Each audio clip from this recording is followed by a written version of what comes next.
Juro muito alto é o verdadeiro câncer da economia brasileira. Meus amigos e minhas amigas, o Banco Central, agora, tem um novo presidente. Gabriel Galípolo assumiu e é indicado pelo presidente Luiz Inácio Lula da Silva. Mas será que algo vai mudar na política de juros do Brasil? Será que algo vai mudar na sua vida? Nesse vídeo eu vou tentar explicar um pouco para vocês o que esses juros altos significam para a economia do Brasil, das empresas e de cada brasileira e brasileiro. Assista o vídeo até o final, curta e compartilhe. Quem se lembra de Lula e o PT batendo dia sim e outro também na condução da política de juros do Banco Central, que até o final de 2024 era presidido por Roberto Campos Neto? Pois é, Campos Neto tinha sido indicado por Bolsonaro e, ao manter uma política de juros que interessa aos banqueiros e àqueles que vivem da exploração da agiotagem oficial, foi alvo de muitas críticas de Lula e dos seus porta-vozes. Mas, como eu sempre disse, essas críticas são apenas a velha e conhecida hipocrisia de Lula e do PT. Enquanto eles fingiam estar indignados, o Brasil seguiu pagando os maiores juros do planeta, alcançando o recorde de nada menos do que 918 bilhões de reais em pagamentos de juros apenas nos últimos 12 meses. Esse dinheiro saiu todo dos cofres públicos, esse dinheiro que não foi para a segurança, que não foi para a saúde, que não foi para consertar as pontes que estão caindo aí, matando gente no Brasil. Só juro. Mas presta atenção em um simples fato. Na campanha de 2022, quando eu também fui candidato a presidente, eu fui muito claro ao dizer que no meu primeiro dia demitiria o presidente do Banco Central, indicado por Bolsonaro. Já Lula e o PT prometeram para o baronato que iam manter o doutor bolsonarista à frente do Banco Central. Muitas críticas vieram sobre mim, dizendo que não era possível demitir por conta da tal autonomia do Banco Central. Mas isso é uma grande mentira que todo mundo em Brasília e na Faria Lima de São Paulo já sabe. Lula poderia sim, a qualquer momento, ter demitido Campos Neto, caso considerasse que ele não estava cumprindo as metas corretas e os objetivos do Banco Central. Isso é o que diz, mesmo abusivamente, a Lei Complementar número 179 de 2021, que passou na calada da madrugada, numa votação secreta, ali virtual, em plena pandemia, para atender o suborno dos banqueiros. Essa lei, mesmo com esse defeito todo, permite que o presidente da República demita o presidente do Banco Central por, aspas, desempenho insuficiente. Isso poderia ser feito com a aprovação do Conselho Monetário Nacional e da simples maioria do Senado. Lula teve todas as ferramentas legais para agir, mas escolheu não fazê-lo. Mas pior, Lula indicou todos os nomes agora para a diretoria do Banco Central entre 2023 e 2024. E todos, sem nenhuma exceção, votaram em todas as reuniões do Copom que define a taxa básica de juros, a Selic, da mesma forma que Campos Neto, o bolsonarista que saiu. Ou seja, já estava claro que Lula e o PT são íntimos do setor financeiro brasileiro que tanto lucra nas costas do nosso povo.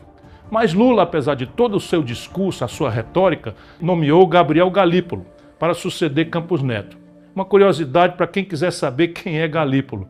De 2017 a 2021, ele foi nada menos do que presidente do Banco Fator, ou seja, mais um banqueiro. E esse Banco Fator é um banco que atua muito em parcerias público-privadas e privatizações.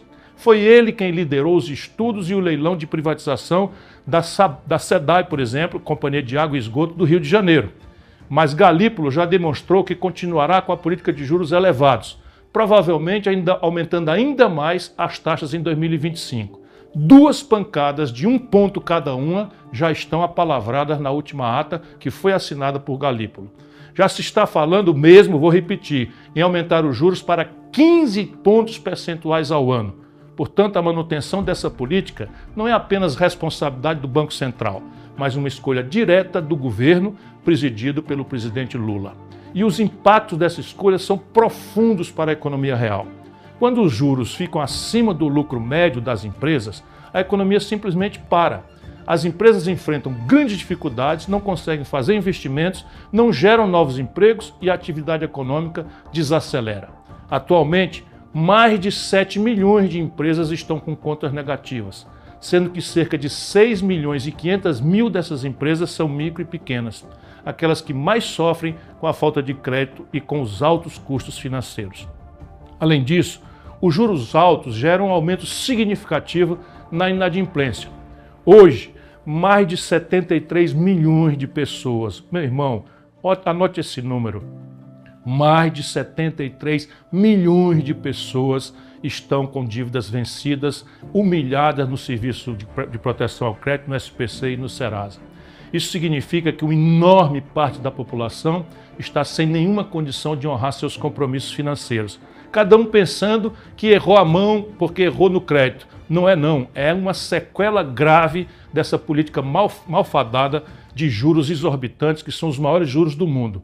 O que acaba levando a um ciclo de recessão, é o que eles estão encomendando, e diminui o poder de consumo das famílias. Os impactos disso se estendem também ao mercado imobiliário.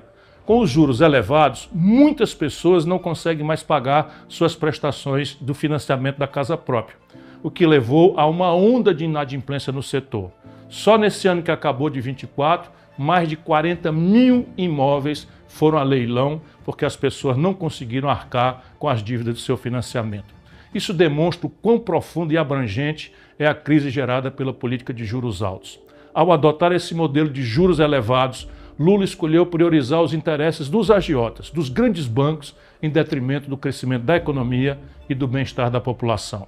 Ele não apenas manteve a política monetária de seu antecessor, mas a reforçou ao nomear Galípolo, que segue a mesma linha econômica, o mesmo modelo desastrado.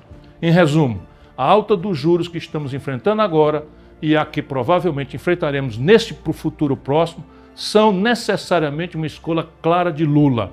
Ele tem o poder de mudar essa política, mas preferiu mantê-la, mentindo ao povo ao dizer que faria diferente.